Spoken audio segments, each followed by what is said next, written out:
ਅਸਲਾਮੁਅਲੈਕੁਮ ਜੀ। ਇਹ ਵੀਡੀਓ ਉਹਨਾਂ ਬੰਦਿਆਂ ਵਾਸਤੇ ਹੈ ਜਿਹੜੇ ਕਹਿੰਦੇ ਕਿ ਇਨਵਰੈਕਸ ਦੀ VFD ਵਾਪਡਾ ਸ਼ੇਅਰਿੰਗ ਨਹੀਂ ਕਰਦੀ ਜਾਂ ਕੱਲੀ ਵਾਪਡਾ ਦੇ ਉੱਪਰ VFD ਪ੍ਰੋਪਰ 50 ਦੇ ਉੱਪਰ ਨਹੀਂ ਚੱਲਦੀ।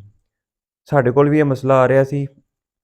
ਅਸੀਂ ਇਹ ਕਿ VFD ਲਗਾਈ ਸੀ, ਇਹਦੇ ਵਿੱਚ ਮਸਲਾ ਇਹੀ ਆ ਰਿਹਾ ਸੀ ਕਿ ਵਾਪਡਾ ਦੇ ਉੱਪਰ ਇਹ 40-45 ਤੋਂ ਉੱਪਰ ਨਹੀਂ ਸੀ ਜਾਂਦੀ। ਜਦੋਂ ਸੋਲਰ ਮਿਕਸ ਕਰ ਦਿੰਦੇ ਫਿਰ 50 ਤੇ ਸਹੀ ਚੱਲਦੀ ਸੀ।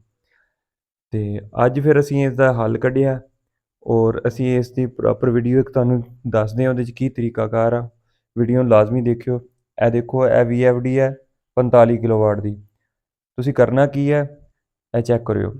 ਸੋਲਰ ਦੇ ਅਸੀਂ ਬ੍ਰੇਕਰ ਸਾਰੇ ਬੰਦ ਕਰਤੇ ਆ, ਕੱਲੀ ਵਾਪਡਾ ਦੇ ਉੱਪਰ ਚਲਾ ਰਹੇ ਹਾਂ।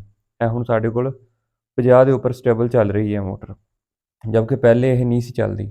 ਇਹ ਵਾਪਡਾ ਦਾ VFD the breaker on grid ਨਾਲ ਬੰਦ ਹੈ, ਠੀਕ ਹੈ।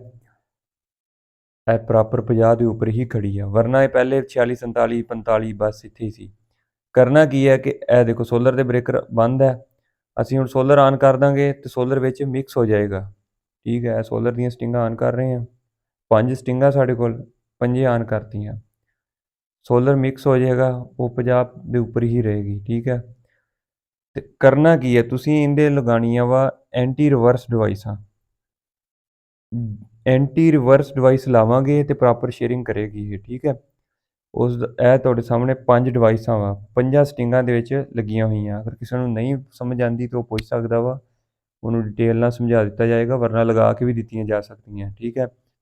ਇਹ 5 ਡਿਵਾਈਸਾਂ ਲਗਾ ਕੇ ਤੁਸੀਂ ਪ੍ਰੋਪਰ ਸ਼ੇਅਰਿੰਗ ਕਰ ਸਕਦੇ ਹੋ।